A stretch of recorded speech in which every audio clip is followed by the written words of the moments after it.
ಆತ್ಮೀಯ ಬಂಧುಗಳೇ, ಹೇಗಿದ್ರೆ ಎಲ್ಲರೂ ಸ್ನೇಹಿತರೆ, ನೀವೆಲ್ಲರೂ ಕೂಡ ನೋಡಿರ್ಬೋದು ಅಣ್ಣವರ ಸಂಪತ್ತಿಗೆ ಸವಾಲ್ ಅಂತಕ್ಕಂಥ ಸಿನಿಮಾ. ಹಳೆಯ ಸಿನಿಮಾ, ತುಂಬ 1970ರ ಕಾಲದಲ್ಲಿ ತುಂಬ ಹಿಟ್ಟಾದಂಥ ಸಿನಿಮಾ. ಒಳ್ಳೆ ಸಿನಿಮಾ ಮಾತ್ರ.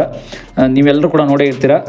ಅವರು ಕೂಡ ಎಮ್ಮೆ ಮೇಲೆ ಕೂತ್ಕೊಂಡು ಒಂದು ಸಾಂಗನ್ನು ಆಡ್ಕೊಂಬರೋದು ನೀವೆಲ್ಲ ಕೂಡ ಕೇಳಿರ್ತೀರ, ಯಾರೇ ಕೂಗಾಡಲಿ ಅಂತಕ್ಕಂಥ ಸಾಂಗು. ಬಟ್ ಅದರಲ್ಲಿ ವಜ್ರಮುನಿಯವರ ಒಂದು ಲುಕ್ಕು, ಅವರ ಒಂದು ಫೇಸ್ ಆಗಿರ್ಬೋದು, ಅವರ ಒಂದು ವಿಲನ್ ಪಾತ್ರ ಆಗಿರ್ಬೋದು, ನಟಿ ಮಂಜುಳಾಗಿ ಆಗಿರ್ಬೋದು, ಅವರೆಲ್ಲ ಕೂಡ ಪಾತ್ರವನ್ನು ನೀವೆಲ್ಲ ಕೂಡ ನೋಡೇ ಇರ್ತೀರ ಸಿನಿಮಾನ. ನಾನೇನು ಹೊಸದಾಗಿ ಹೇಳಬೇಕಾಗಿಲ್ಲ. ಬಟ್ ಇದರಲ್ಲಿ ಡಾನ್ ಜಯರಾಜ್ಗೂ ಮತ್ತು ಈ ಫಿಲ್ಮ್ಗೆ ಏನು ಸಂಬಂಧ ಅಂತ ಕೂಡ ನೀವು ಕೇಳ್ಬೋದು. ಆ ಟೈಮಲ್ಲಿ ಸಂಬಂಧ ಇತ್ತಂತೆ. ಸಂಬಂಧ ಅಂತಂದರೆ ಏನಂತಂದರೆ ನೋಡಿ, ಕತೆ ಅಂತಂದರೆ ಡಾನ್ ಜಯರಾಜ್ ಕತೆನೇ ಈ ಸಿನಿಮಾಗೆ ಬಳಸ್ಕೊಂಡ್ರ ನಿರ್ದೇಶಕರು ಅಂತ ಕೂಡ ಒಂದೇನೋ ವಿವಾದವನ್ನು ಸೃಷ್ಟಿ ಮಾಡಿದರು. ಬಟ್ ಏನಂತಂದರೆ ಅದ್ರ ಬಗ್ಗೆ ಡೀಟೇಲಾಗಿ ತಿಳ್ಕೊಳ್ಳೋಣ. ಅದಕ್ಕೆ ಮೊದಲು ನಮ್ಮ ಚಾನಲ್ ಫಸ್ಟ್ ಟೈಮ್ ಮಾಡ್ತಾಯಿದೆ, ದಯವಿಟ್ಟು ಸಬ್ಸ್ಕ್ರೈಬ್ ಮಾಡಿ ನೋಡಿ. ಸದಾ ನಿಮ್ಮ ಅವಕಾಶ ಹೀಗೆ ಇರಲಿ. ನಮ್ಮ ಫೇಸ್ಬುಕ್ ಪೇಜ್ ಕೂಡ ಫಾಲೋ ಮಾಡಿ. ಮತ್ತು ನಿಮಗೇನಿಸುತ್ತೆ ಕೂಡ ಕಾಮೆಂಟ್ ಮಾಡಿ, ಲೈಕ್ ಮಾಡಿ, ಶೇರ್ ಮಾಡಿ. ನೋಡಿ, ಡಾನ್ ಜಯರಾಜ್ ಮತ್ತು ಡಾಕ್ಟರ್ ರಾಜ್ಕುಮಾರ್ ಅವರನ್ನ ಒಂದು ನಡುವಿನ ವಿವಾದಕ್ಕೆ ಸಂಬಂಧಿಸಿದಂತೆ ಹೇಳಬೇಕಂದ್ರೆ, ಜಯರಾಜ್ಗೆ ರಾಜ್ಕುಮಾರ್ ಅವರ ಮೇಲಿದ್ದ ಒಂದು ಕೋಪಕ್ಕೆ ಪ್ರಮುಖ ಕಾರಣ ಅವರ ಜನಪ್ರಿಯತೆ ಮತ್ತು ಪ್ರಭಾವ ಆಗಿತ್ತಂತೆ. ನಮ್ಮ ಅಣ್ಣವ್ರಿಗೆ ತುಂಬ ಜನಪ್ರಿಯತೆ ಇತ್ತು, ತುಂಬ ಫೇಮಸ್ ಆಗ್ತಿದ್ರು ಅಂತ ಅಂದ್ಬಿಟ್ಟು ಇವರು ಒಂದು ರೌಡಿಯಾಗಿ ನಾವು ಈ ರೀತಿ ಹಿಂದೆ ಇದ್ದೀವಲ್ಲ, ಫೇಮಸ್ ಆಗ್ತೀವಲ್ಲ ಅಂತ ಕೂಡ ಒಂದು ಪ್ರಮುಖ ಕಾರಣ ಇತ್ತಂತೆ. ಹಾಗಂತ ನ್ಯೂಸ್ ಪತ್ರಿಕೆ ವರದಿಗಳು ಕೂಡ ಹೇಳಿರ್ತಕ್ಕಂಥದ್ದು. ನೋಡಿ, MP ಜಯರಾಜ್ ಬೆಂಗಳೂರಿನ ರೌಡಿ ಸಾಮ್ರಾಜ್ಯದಲ್ಲಿ ಮೆರೆಯುತ್ತಾ ಇದ್ದಾಗ ರಾಜ್ಕುಮಾರ್ ಅವರ ಒಂದು ಮೇಲ್ವಿಚಾರಣೆಯಲ್ಲಿ ಕೆಲವೊಂದಷ್ಟು ಘಟನೆಗಳು ನಡೀತವೆ. ಆ ಟೈಮಲ್ಲೇ ಅವರ ಜನಪ್ರಿಯತೆ ಜಯರಾಜ್ಗೆ ಅಸಮಾಧಾನವನ್ನು ಉಂಟು ಮಾಡಿತ್ತಂತೆ. ನೋಡಿ, ಜನಪ್ರಿಯತೆ ಅಂತಂದರೆ ನೀವು ಕೇಳಿರ್ಬೋದು, ಅಣ್ಣವರು 1970ರ ಸಿನಿಮಾ ಕಾಲದಲ್ಲಿ ತುಂಬ ದೊಡ್ಡ ಫೇಮಸ್ ಆಗಿ ವ್ಯಕ್ತಿ ಆಗ್ತಾರೆ. ಅದರಲ್ಲೂ ಸಂಪತ್ತಿಗೆ ಸವಾಲ್ ಅಂತಕ್ಕಂಥದ್ದು ದೊಡ್ಡ ಮಟ್ಟದಲ್ಲಿ ಬಾಕ್ಸ್ ಆಫೀಸ್ ಇಟ್ಟು ಕೊಟ್ಬಿಡುತ್ತೆ ಅಣ್ಣವ್ರಿಗೆ. ಅವರ ಹಳೆಯ ಸಿನಿಮಾಗಳು ನೀವು ನೋಡಿರ್ಬೋದು, ವೈಟ್ ಆ್ಯಂಡ್ ಬ್ಲಾಕ್ ಚಿತ್ರಗಳು, ಅದೆಲ್ಲ ಹೋಲಿಸಿದ್ರೆ ಇದಂತೂ ತುಂಬ ಹಿಟ್ಟು ಕೊಡುತ್ತೆ. ಹಿಟ್ಟಾದಮೇಲೆ ಇನ್ನೂ ಬರ್ತಾ ಬರ್ತಾ ದೊಡ್ಡ ದೊಡ್ಡ ಸಿನಿಮಾಗಳನ್ನ ಮಾಡ್ತಾರೆ. ಬಟ್ ಆದರೂ ಕೂಡ ಫೇಮಸ್ ಆಗ್ತಾರೆ, ಬೆಳೀತಾರೆ, ಇಲ್ಲ ಅಂತಲ್ಲ. ಬಟ್ ಆದರೂ ಕೂಡ ಇದರಲ್ಲಿ ಅದಕ್ಕೂ ಏನು ಸಂಬಂಧ, ಜಯರಾಜ್ಗೂ ಇದಕ್ಕೂ ಏನು ಸಂಬಂಧ ಅಂತ ನೀವು ಕೇಳ್ಬೋದು. ಬಟ್ ಏನಂದರೆ, ಸ್ಟೋರಿ ಇರ್ತಕ್ಕಂಥದ್ದು ಈ ಕಥೆಯಲ್ಲಿ ನೀವು ನೋಡಿರ್ತೀರ. ನೀವು ಸಿನಿಮಾ ನೋಡಿದರೆ ನಿಮ್ಗೆ ಅರ್ಥ ಆಗುತ್ತೆ. ನಾನು ಮಾಡಿರೋ ವಿಡಿಯೋ ಸಿನಿಮಾ ನೋಡಿಲ್ಲ ಅಂದರೆ ಅರ್ಥ ಆಗಲ್ಲ. ನೋಡಿ, ಈ ಸ್ಟೋರಿಗೂ ಇದಕ್ಕೂ ಏನು ಸಂಬಂಧ, ಈ ಕಥೆಗೂ ಮತ್ತು ಈ ಜಯರಾಜ್ಗೂ ಏನು ಸಂಬಂಧ ಅಂದರೆ, ಜಯರಾಜ್ ಅಂತಕ್ಕಂಥ ವ್ಯಕ್ತಿ ಲೈಫ್ ಸ್ಟೋರಿ ಈ ಕಥೆಯಲ್ಲೇ ನಡೆದಿದೆ, ಈ ಕಥೆಯನ್ನೇ ಆಧರಿಸುತ್ತೆ. ಯಾಕೆಂದರೆ ನೋಡಿ, ಅಣ್ಣವರು ಯಾವಾಗಲೂ ಬಂದು ವಜ್ರಮುನಿಯ ಒಂದು ದೌಲತ್ತನ್ನು ನೋಡಿ ಕೋಪಗೊಳ್ತಾ ಇರ್ತಾರೆ. ಅಣ್ಣವರು ಕೋಪ ಬರುತ್ತೆ. ವಜ್ರಮುನಿಯ ಒಂದು ದೌಲತ್ತು ನೀವು ನೋಡಿರ್ಬೋದು. ಅಂದರೆ ಸಿನಿಮಾದಲ್ಲಿ ನಾನು ಹೇಳ್ತಾ ಇರೋದು, ಸಿನಿಮಾದಲ್ಲಿ ವಜ್ರಮುನಿ ದೌಲತ್ತು ಯಾವ ರೀತಿ ಇರುತ್ತೆ, ಒಂದು ಹಣದ ಸೊಕ್ಕಿನಿಂದ ಯಾವ ರೀತಿ ಮೆರೀತಾ ಇರ್ತಾರೆ, ನಿನ್ನ ಸಂಪತ್ತಿಗೆ ಸವಾಲು ಅಂತಕ್ಕಂಥ ಒಂದು ಆವಾಜನ್ನು ಯಾವ ರೀತಿ ಹಾಕ್ತಾರೆ, ಒಂದು ಡೈಲಾಗನ್ನು, ಅದೇ ರೀತಿ ಇವರು ಕೂಡ ಸಂಪತ್ತಿನ ಸೊಕ್ಕಿನಿಂದ ಟೈಗರ್ ರೀತಿ ಮೆರಿತಾ ಇರ್ತಾರೆ. ಅಂದರೆ ಬೆಂಗಳೂರಿನಲ್ಲಿ ಒಂದು ಡಾನ್ ರೀತಿ ಮೆರಿತಾ ಇರ್ತಾರೆ ಅನ್ನೋ ಸಿನಿಮಾ ಅದೇ ಕಥೆಯನ್ನು ಹೋಲಿಸುತ್ತೆ. ಬಟ್ ಅದಕ್ಕೂ ಇದಕ್ಕೂ ಸಂಬಂಧ ಸ್ವಲ್ಪ ಹೆಚ್ಚು ಕಮ್ಮಿ ಹೊಂದೇ ಇರೋದ್ರಿಂದ ಆ ಸಿನಿಮಾ ಮೇಲೆ ತುಂಬ ಕೋಪ ಇತ್ತಂತೆ ಆ ಸಿನಿಮಾ ಮಾಡಿರೋದಕ್ಕೆ ಅಂತ ಕೂಡ ಡಾನ್ ಜಯರಾಜ್ ಬಗ್ಗೆ ಹೇಳ್ಕೊಂಡಿರೋದು. ನೋಡಿ, ಇಂಟರ್ವ್ಯೂವಲ್ಲಿ ಹೇಳ್ಕೊಂಡಿರ್ತಕ್ಕಂಥದ್ದು. ಬಟ್ ನೋಡಿ, ರಾಜ್ಕುಮಾರ್ ಅವರ ಒಂದು ಜನಪ್ರಿಯತೆ ಮತ್ತು ಅವರ ಚಿತ್ರಗಳು ಜಯರಾಜ್ಗೆ ಕೋಪವನ್ನು ಉಂಟು ಮಾಡಿದ್ದು ಅಂತ ಹೇಳ್ಬೋದು. ಬಟ್ ರೌಡಿ ಸಾಮ್ರಾಜ್ಯದಲ್ಲಿ ಬೆಂಗಳೂರಿನ ರೌಡಿ ಸಾಮ್ರಾಜ್ಯದಲ್ಲಿ ಪ್ರಭಾವಿಯಾಗಿದ್ದರೂ ರಾಜ್ಕುಮಾರ್ ಅವರಿಂದ ಮೇಲ್ವಿಚಾರಣೆಯಲ್ಲಿ ನಡೆದ ಕೆಲವೊಂದಷ್ಟು ಘಟನೆಗಳು ಅವರಿಗೆ ಕೋಪವನ್ನು ಉಂಟು ಮಾಡಿದ್ದು, ಕೆಲವೊಂದಷ್ಟು ಘಟನೆಗಳು ಕೋಪ ಉಂಟು ಮಾಡಿತ್ತು ಅಂತ ಹೇಳ್ತಾ ಇರ್ತಕ್ಕಂಥದ್ದು.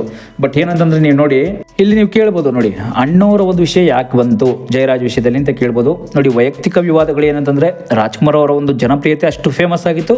ಬಟ್ ಇವರು ಫೇಮಸ್ ಆಗಿದ್ರು, ಬಟ್ ರೌಡಿ ಸಾಮ್ರಾಜ್ಯದಲ್ಲಿ ಫೇಮಸ್ ಆಗಿದ್ರು, ಬಟ್ ಅವ್ರ ಸಿನಿಮಾದಲ್ಲಿ ಫೇಮಸ್ ಆಗಿದ್ರು ಅಷ್ಟೇ. ಅದರಿಂದ ಇವರ ಒಂದು ಟೈಮ್ ಆ ರೀತಿ ಹಿಂಗೆ ಹಿಂದೆ ಬಂದರು, ಅವ್ರು ಮುಂದೆ ಹೋಗ್ಬಿಟ್ರು ಅಷ್ಟೇ, ಬೇರೆ ಇನ್ನೇನಿಲ್ಲ. ಇವ್ರ ಪ್ರಭಾವ ನೋಡಿ ಏನಾಯಿತು ಅಂತಂದರೆ, ಜಯರಾಜ್ಗೆ ಸಮಾಧಾನ ತಂದುಕೊಟ್ಟಿಲ್ಲ, ಅಸಮಾಧಾನ ಉಂಟಾಯಿತು ಮತ್ತು ಅವರು ಅದನ್ನು ಹೊರಹಾಕಲು ಪ್ರಯತ್ನಿಸ್ತಾ ಇದ್ರು.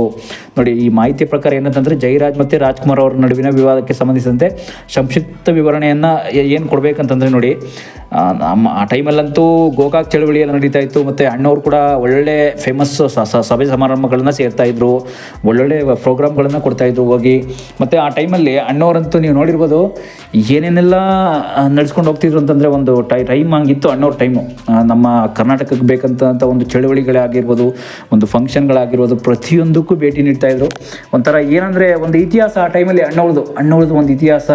ಈ ಟೈಮಲ್ಲಿ ಇಷ್ಟೊಂದು ಫೇಮಸ್ ಆಗಿಬಿಟ್ಟಲ್ಲ ನನಗಿಂತ ಅನ್ನೋ ಒಂದು ಹೊಟ್ಟೆ ಉರಿ ಅಂತ ನಾವೇನು ಕರಿತೀವಿ ಜಯರಾಜ್ ಅವ್ರಿಗೆ, ಹೊಟ್ಟೆ ಉರಿ ಆ ರೀತಿ ಹಂಗಿತ್ತು. ಮತ್ತು ನೀವು ವಜ್ರಮುನಿಯವರ ಒಂದು ಕತೆ ನೀವು ಕೇಳಿರ್ಬೋದು, ಸಂಪತ್ತಿಗೆ ಸವಾಲ್ ಪಿಕ್ಚರ್ನಲ್ಲಿ ವಜ್ರಮುನಿ ನೀವು ಲುಕ್ ನೋಡೇ ಇರ್ತೀರ. ವಜ್ರಮುನಿ ಯಾವ ರೀತಿ ಇರ್ತಾರೆ, ಅದೇ ರೀತಿ ಒಂದು ದರ್ಪವನ್ನು ಇವರು ಕೂಡ ಮೆರಿತಾ ಇದ್ರು. ಆ ಕಥೆನೇ ಈ ಅಣ್ಣವ್ರಿಗೆ ಒಂದು ಮಾದರಿ ಆಯಿತು. ಆ ಕಥೆನೇ ಒಂದು ಅಣ್ಣವರ ಸಿನಿಮಾಗೆ ನೋಡಿ, ಚಿತ್ರಕಥೆ ನಿರ್ದೇಶಕರ ಮೇಲೆ ಕೂಡ ಕೋಪಗೊಂಡಿದ್ರಂತೆ. ನನ್ನ ಕಥೆನ ತಗೊಂಡೋಗಿ ಸಂಪತ್ತಿಗೆ ಸವಾಲ್ ಸಿನಿಮಾ ಮಾಡಿದ್ದೀರಾ, ಬಟ್ ಇದೆಲ್ಲ ಚೆನ್ನಾಗಿರಲ್ಲ ಅಂತ ಅಂದ್ಬಿಟ್ಟು ಕೂಡ ತುಂಬ ಎದುರಿಸಿದ್ರಂತೆ.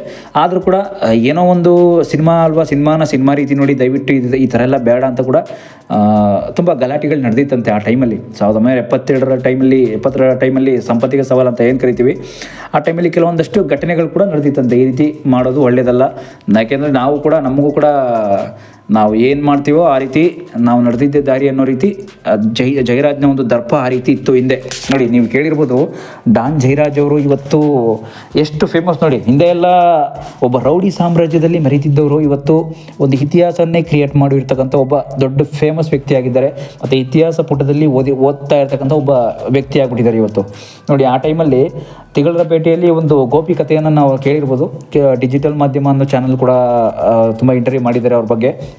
ಅವ್ರು ಕೂಡ ಹೇಳ್ತಾಯಿದ್ರು ಏನಂತಂದರೆ, ಈ ಊರಲ್ಲಿ ನೀನೇನು ದಾದಾನ ಟೈಗರ ಏನು ಈ ರೀತಿ ಮೆರಿತಾ ಇದೆಯಾ, ಯಾಕೆ ಇಷ್ಟೊಂದು ದರ್ಪವನ್ನು ತೋರ್ತಾ ಇದೆಯಾ, ಅಂದರೆ ಇಷ್ಟೊಂದು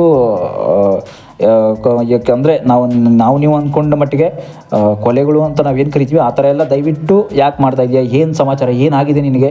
ಬಟ್ ಏನಂತಂದರೆ ಈ ಟೈಮಲ್ಲಿ ನಾವು ಕೊಲೆ ಅಂತಂದ್ರಂಥದ್ದು ತುಂಬ ದೊಡ್ಡ ತಪ್ಪಾಗುತ್ತೆ. ಅದು ಯಾಕೆಂತಂದರೆ ಹೋಗ್ತಾ ಅವರ ಮಿತಿ ಮೀರಿದ ವರ್ತನೆ ಏನಿದೆ, ಬಿಹೇವಿಯರ್ ಅಂತ ನಾವೇನು ಕರಿತೀವಿ, ಆ ಬಿಹೇವಿಯರ್ ಅಡ್ಡ ಹಾಕಬೇಕು ಅಂತ ಕೂಡ ತುಂಬ ಟ್ರೈ ಮಾಡಿದ್ರಂತೆ. ಬಟ್ ಆ ಕಾಲದಲ್ಲೇ ನೋಡಿ, ಪೊಲೀಸರು ಕೂಡ ಹೆದರ್ತಾ ಇದ್ರು, ರಾಜಕಾರಣಿಗಳು ಕೂಡ ಡಾನ್ ಜಯರಾಜ್ಗೆ ಹೆದರ್ತಾ ಇದ್ರು, ಅವ್ರ ಕೈ ಕೆಳಗಡೆ ಕೆಲಸ ಮಾಡ್ತಾಯಿದ್ರು. ಇವೆಲ್ಲ ನೀವು ನೋಡ್ತಾ ಇದ್ರೆ ಡಾನ್ ಜಯರಾಜ್ ಬಗ್ಗೆ ಅಷ್ಟಿಷ್ಟಲ್ಲ ವಿಷಯಗಳೆಲ್ಲ ಹೇಳ್ತಾ ಹೋದರೆ ಇನ್ನೂ ತುಂಬ ಹಲವಾರು ವಿಷಯಗಳಿದೆ. ಜಯರಾಜ್ ಬಗ್ಗೆ ಅವರ ಒಂದು ಫ್ಯಾಮಿಲಿ ಬ್ಯಾಕ್ಗ್ರೌಂಡ್ ಬಗ್ಗೆ ಎಲ್ಲ ಹೇಳ್ತಾ ಹೋದರೆ ನೋಡಿ, ಈ ಥರ ಎಲ್ಲ ಒಂದಷ್ಟು ಕಥೆಗಳನ್ನ ನಾವು ಕಥೆಗಳಂತಲ್ಲ, ಒಂದು ಇತಿಹಾಸವನ್ನು ಹೇಳ್ತಾ ಹೋದರೆ ತುಂಬ ಇದೆ. ಇದೆಲ್ಲ ನೋಡಿ, ಅಣ್ಣವರು ಸಂಪತ್ತಿಗೆ ಸವಾಲ್ ಸಿನಿಮಾ ಕೂಡ ಇಷ್ಟ ಆಗಲಿಲ್ಲ ಇವರಿಗೆ ಅಂದರೆ ಅರ್ಥ ಮಾಡ್ಕೊಳ್ಳಿ. ಸಂಪತ್ತಿಗೆ ಸವಾಲ್ ಅಂತಂದರೆ ಸಂಪತ್ತು ಇಟ್ಟಿರೋ ಒಂದು ಸವಾಲ್ ಅಷ್ಟೇ. ಸಂಪತ್ತಿಗೂ ನಮ್ಮ ವಜ್ರಮುನಿಯರ ಹತ್ರ ಸಂಪತ್ತು ಬೇಜಾನಿರುತ್ತೆ, ಆ ಸಂಪತ್ತಿಗೆ ತಕ್ಕನಾಗಿ ಅವರು ಮೆರಿತಾ ಇರ್ತಾರೆ. ಅದನ್ನು ಕಥೆಯನ್ನಾಗಿ ಮಾಡ್ಕೊಂಡಿರೋದಷ್ಟೇ. ಬಟ್ ಅದಕ್ಕೂ ಇದಕ್ಕೂ ಸಂಬಂಧ ಇಲ್ಲ. ಬಟ್ ಆದರೂ ಕೂಡ ಜಯರಾಜ್ ಅವ್ರ ಹತ್ರ ಸಂಪತ್ತು ಇತ್ತೋ ಇಲ್ವೋ ಅವ್ರಿಗೆ ಬಿಟ್ಟಿದ್ದು. ಬಟ್ ಆದರೂ ಕೂಡ ಆ ಸಂಪತ್ತಿಂದ ಮೆರಿತಾ ಇದೆ ಅನ್ನೋ ಒಂದು ದಿಮಾಕಂತೂ ಇತ್ತು ಅವ್ರಿಗೆ. ಆ ದಿಮಾಕನ್ನೇ ಕಥೆಯನ್ನಾಗಿ ಆವರಿಸ್ಬಿಟ್ರೆ ಅಣ್ಣವರು ಸಂಪತ್ತಿಗೆ ಸವಾಲ್ ಪಿಕ್ಚರಲ್ಲಿ ಅಂತ ಕೂಡ ನೀವು ಎಲ್ಲ ಅಂದ್ಕೊಂಡಿರ್ಬೋದು. ಅಂದರೆ ಆ ರೀತಿ ಮಾಡ್ಕೊಂಡು ಹೋಯ್ತು ಅಂತ ಕೂಡ ಕೇಳಿಬಂತು ವಿಷಯ. ಬಟ್ ಈಗ ನೋಡಿ, ಈಗ ಬರ್ತಾ ಇರ್ತಕ್ಕಂಥ ಡಾಲಿ ಧನಂಜಯ್ ಸಿನಿಮಾ ಕೂಡ ಅವ್ರ ಹೆಸರಲ್ಲೇ, ಜಯರಾಜ್ ಅನ್ನೋ ಹೆಸರಲ್ಲೇ ಹೆಡ್ ಆ್ಯಂಡ್ ಬುಷ್ ಅಂತ ಕೂಡ ಏನೋ ಬಂತು. ತಿರ್ಗಾ ಬೇರೆ ಹೆಸರಲ್ಲಿ ಕೂಡ ಅವ್ರ ಹೆಸರಲ್ಲೇ ಬರ್ತಾ ಇದೆ, ಅವರು ಟೈಟಲ್ ಕಥೆ ಎಲ್ಲ ಆಧರಿಸಿ.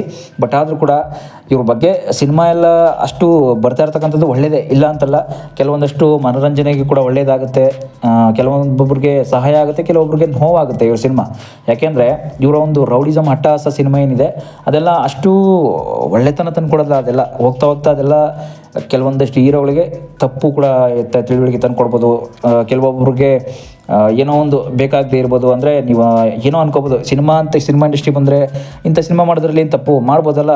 ಇವರು ಜಯರಾಜ್ ಅವರು ಹಿಂದಿನ ಕಾಲದಲ್ಲಿ ಹೇಗಿದ್ರು ಅದನ್ನು ಸಿನಿಮಾಗೆ ಮಾಡ್ತಾಯಿದ್ದಾರೆ, ಅದರಲ್ಲಿ ಏನು ತಪ್ಪು ಅಂತ ಕೂಡ ಕೇಳ್ಬೋದು. ಬಟ್ ಅದು ಅವ್ರ ಫ್ಯಾಮಿಲಿಗೆ ಇಷ್ಟ ಆಗಲ್ಲ ಅಷ್ಟೇ.